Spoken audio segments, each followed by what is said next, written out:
Hey everybody, welcome to the channel. Today we're going to be making this beautiful hickory double vanity. This build has several different portions or sections to it. We got the rough lumber section, we got a plywood section, and then we're actually going to do the vanity countertop out of epoxy, which will be a separate video. We're going to start right now by milling up a whole bunch of this rough, beautiful hickory lumber and reveal the beauty underneath these rough edges. I'm going to start out by grabbing my plans, which there is a link to them down in the description below, and looking through the rough stock right there to kind of find the portions that we want to use for this. The biggest thing I want to look for is all of these right here are the panels for the doors, and there's a piece on there that is wide enough to make each of the panels out of one section, and I also am thinking that I can book match them. So I want to make sure I don't damage any of those pieces using them for something else. So we want to go through and make sure we have everything laid out in a way that's going to look awesome and that we're going to get the best yield out of our wood. Going to start this build over at the miter saw station, where we will use the stop block to make repeatable cuts, making things a little bit longer than we need in our final dimension, just so we have some scrap in case there is some damage when we run things through the planer.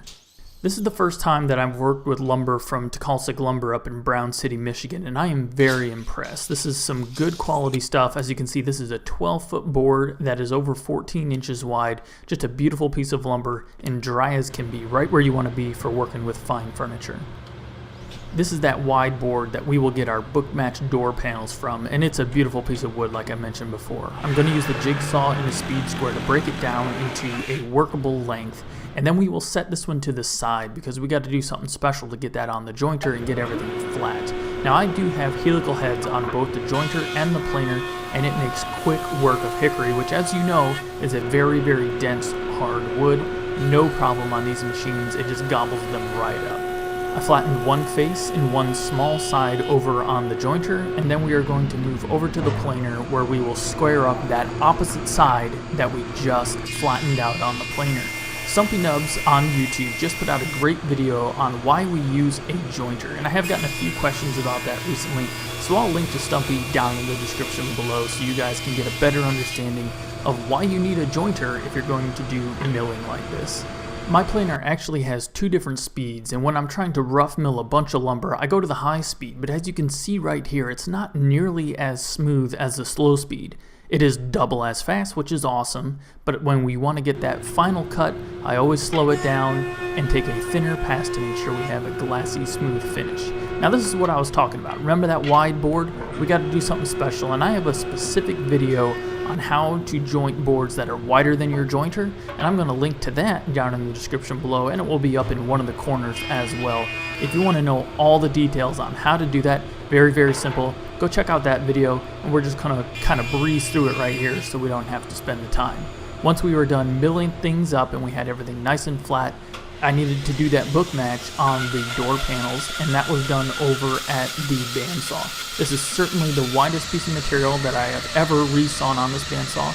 Pretty much full capacity, like I said, it was about 12 inches I think. And the wood slicer blade was awesome on this. Not sponsored or anything, purchased those blades on my own, and they are fantastic. They're from Highland Woodworking. Here you can see our beautiful book match panels. Super excited about this. And just as a side note, quality lumber, like I said, look at that, 6% even on the inside of the hickory, which means that it was kiln dried very evenly, and that will be some stable material. Now we are back over to the table saw where we're going to cut the rails and stiles for all of our doors and for the actual frame of the vanity itself. You will notice as I'm done cutting here, I leave the boards up on their long edge, and this is just kind of a habit I've developed over time. If you have to leave something overnight and you're not working with the driest wood, if you set it up on edge, it will dry on both sides evenly and prevent any warping. Back over at the miter saw again, we're going to break down the frame portions of the vanity to their final length using the stop block, making sure everything is even when we're cutting multiple pieces up against that stop block.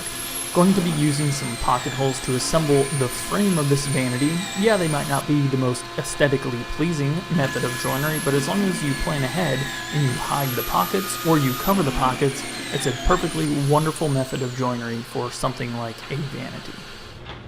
So we had already cut up and pocket holed the solid hickory portions of the vanity, which is going to add the strength and the structure.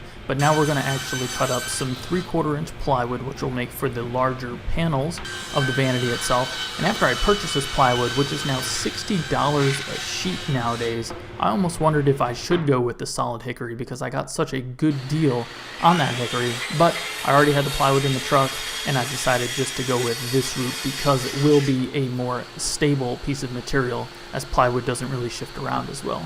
Use the table saw and the track saw to cut those proper pieces down to their final dimensions. Now it is time to assemble the vanity frame. Something I always like to do is make sure you go with a sanding block and whack off those cattails to make sure you get a nice snug joint like you're seeing right here. And we'll just use a clamp to make sure those faces stay flush with each other, and 1 1/4 inch fine thread pocket screws. I like to use the fine thread for hardwood like this, as it does feed a little bit better and tends to crack less in my experience, although I had 0 issues with this hickory. Certainly nice to have a large work surface that is flat to assemble big frames like this. This frame actually makes the front and the back portions of the vanity, so there are 2 of them, although you only see me assembling 1 because it is the same thing over again. Here you can see all those pocket holes, and I'm orienting them in such a way that you will never see them from inside the cabinet. This whole vanity kind of tucks into a pocket in the wall, so those pockets, pun not intended, will be out against the wall and you will never see them again.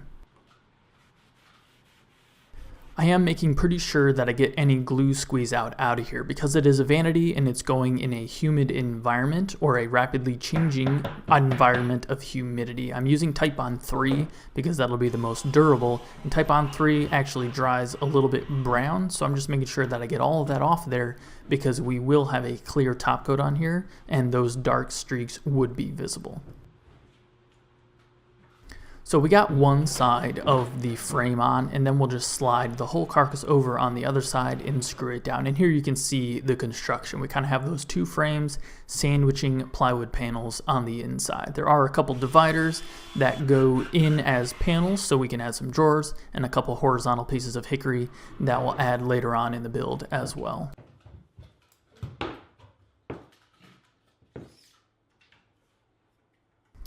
And here I am measuring for those plywood panels that go on the inside. These are actually 1/2 inch panels, where the exterior carcass of the build was 3/4.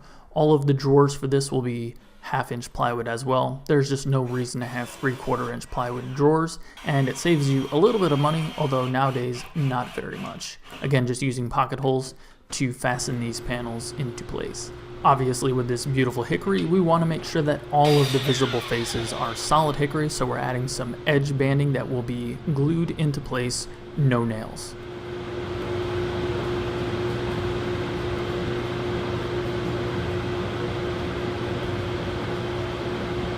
Okay, the carcass is done right there. Before I do any drawers, I want to make the drawer fronts and the doors, so we're going to start over here on the miter saw and cut all this 1 1/2 inch hickory down as we need. And then we will move over to the router. I always like to route my rails first because that prevents the tear out from routing the stiles. And we'll show you what we're going to do over there.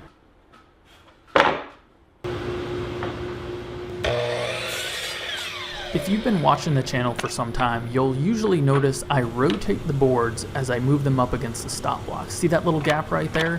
That is because of those cattails that get kind of stuck up against the fence, so we want to make sure we rotate them away from the fence, giving us the most square piece we can possibly cut.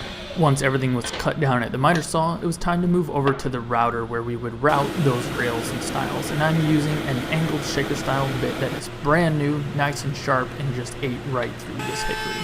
This little sled makes quick work if you got a lot of doors to make. Here I am routing the ends of the rails, which the rails, by the way, are on the top and the bottom of the doors. Think of it as a handrail, as one of my viewers once told me. Like I mentioned a while back, I always like to cut the ends of the rails first, because then when you go back and cut the stiles, which have the groove in there, any tear out will actually be inside the board so you can't see it. Making sure we have our router bits adjusted correctly so we have minimal sanding, it was time to do the stiles. And it's just one pass on there. Every single board of your door gets this. This allows you to insert the panel, and then obviously the tongue of the rail portion that we just cut. Again, you want to make sure you get those cattails out of the way. I don't even know if these are called cattails. It's kind of a term we use at my real job if you have any wires that are loose from a ferrule or a terminal. But we want to make sure those are out of there so that we get the best fit. Again, using Type-On 3 for the glue up, and I found just to speed things up, you can hold the two rails together, opposing each other, so that you get a nice portion to add the glue on. Add it on with just a brush, insert your panel, put your stiles on, and into a parallel clamp, which is the easiest because it does, guess what? Parallel clamping. Pretty good job of it. And move on, repeat again and again until you get all of your doors done. I like to use a mallet to tap things into place if you need to. Just make sure you don't tap the inside of the frame, as you could damage what you have visible because of those profiles, or in our case, just that angled OG. And now it is time to make the drawers. Guess what? I've done a video on this as well. Link to that in the description or up in one of the corners, where I go into super detail on how I like to make these rabbit style drawers. Super fast, super square, very easy to do. And while we're kind of on topic, there's a lot of steps in this build, but don't get discouraged. That's all it is. A lot of little steps to make a really not very complicated piece of absolutely stunning furniture. So don't get overwhelmed, break it down, take it one step at a time. Now it is time for finishing, and I love to finish. Spray finish or don't do it at all, right? And you'll notice I was using an air compressor, because even if you use a tack cloth like my son is doing right here, and a vacuum, you'll notice if you go back and look at that clip when I was spraying with the air compressor, it was blowing a lot of material out of the grain. So an air compressor is always good to get all of that. You want all the detail of this beautiful wood, so you don't want to permanently glue or spray in place any dust, so get that out of there. I want to take a quick second and talk about today's sponsor, which is Carolina Boot, my favorite boot of all time. These are my very custom spray boots. This is the 28 series right here. This is a 6-inch boot, my all-time favorite, but I wanted to talk to you today about the Pit Stop series. This is an 8-inch boot, and it has 800 grams of thin slit insulation in here, which was awesome when I was hunting in the cold winter months here in Michigan. It also has a Goodyear sole on the bottom, and what's really cool about this is even when it's super cold, the sole doesn't get hard and make it slippery for you. These were super grippy when climbing up the deer stand. Check out the Pit Stops and the 28s, linked down in the description below. If you find a pair of boots you like, at that link, use the code DIYTyler20 to save you 20% off. I do want to clarify, not every boot on Carolina is going to be 20% off, just those that are at that specific link down in the description below. Thank you, Carolina, for your continued support of the channel. I am using my Fuji Q5 Platinum sprayer with the 3M PPS cups, which have a screen built right in, so you don't have to do any filtration of your finish beforehand. Awesome system. Very, very, very highly recommended if you do any spraying at all, which is the only way you should be finishing your beautiful furniture. We are going to start with one coat, about 3 mils wet thickness of sanding sealer on all portions of the doors, drawers, and the vanity carcass itself. Then we will move inside and we will use a sanding block to scratch down that raised grain. Again, make sure you clean it off very well, and then we will go back over with 3 coats of General Finishes Enduro Clear Poly, again with a 1.3 millimeter tip, and we want about 3 mils of wet thickness sprayed onto the doors and allow them to dry for about half an hour in between each coat. You can really move along quite quickly with the waterborne finishes from General Finishes, which are the only finishes that I use. Here you can see how nicely this finish lays down. Big fan of this finish combination, which I'll have a video coming out soon about exactly how I go about laying this finish down on the furniture. Using a Euro style hinge jig to cut the holes for the hinges, and I remembered here why I don't like to use 1.5 inch rails and stiles, because the hinge is right up on the edge. I've done it before, it works, but it is better to use 2-inch rails and stiles. I have this straight planer blade here, which happens to always be a perfect 1/16 of an inch of offset for inset doors like this. And I've been using it for quite a long time. I don't even have a straight blade planer anymore, so I should probably grind the edges off of that one day and actually make it a usable tool. The micro adjustability built into these Euro style hinges is a must for doing inset doors like this. Otherwise you will never get a nice square line all the way around your doors. And let's add a couple drawers. Obviously soft close drawer slides as well. I'm going to use my handy planer blades to do the offset on here. You can use a deck of cards as well. And these are a little drawer front jig from Rockler. I don't know how I used to do drawer fronts in the past. I mustn't have done very many, and they probably didn't turn out very good because these things are amazing. Clamp them on the drawer right here. I've already done my offset spacing. You can align from side to side and up and down. So I am going to go ahead and slide this panel in now.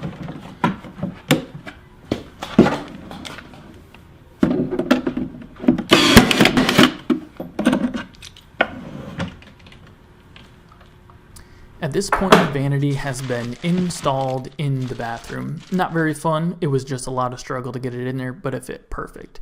Now it is time to install the hardware, and I'm going to be using this jig from True Position Tools. Link to them down in the description below. They did send me this jig for free, and it is amazing. It is a little pricey for the average DIYer, but I'm looking forward to having this one when we do all of the hardware install up at the lake house, which still isn't done. So much adjustability, very, very accurate, and doesn't flex like other plastic jigs that I've used when installing your hardware. And it has a huge range of installation, so very wide doors or drawers, and you can see I'm adding an actual extension on when I do the center of the drawers, which are right next to us.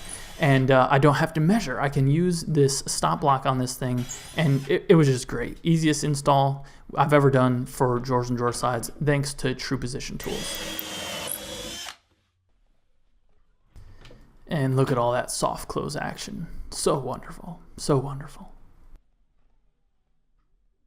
There we are, folks. Double vanity finished, and by golly, doesn't it look nice? I didn't show making the vanity top in this video. There is a video that's going to be coming out next that's going to go through. This is an epoxy faux marble vanity top, and it looks fantastic. A lot of steps to making this look nice, not very difficult though. So make sure you subscribe so you don't miss when that video comes out in the next couple of weeks. This turned out great. Soft close everything. Really, really love the hickory, and I hope you guys enjoyed it too. If it helps some of you out, please hammer that thumbs up button as it helps us out and gets this video in front of more eyes. I'm DIYTyler, and you guys have a good one.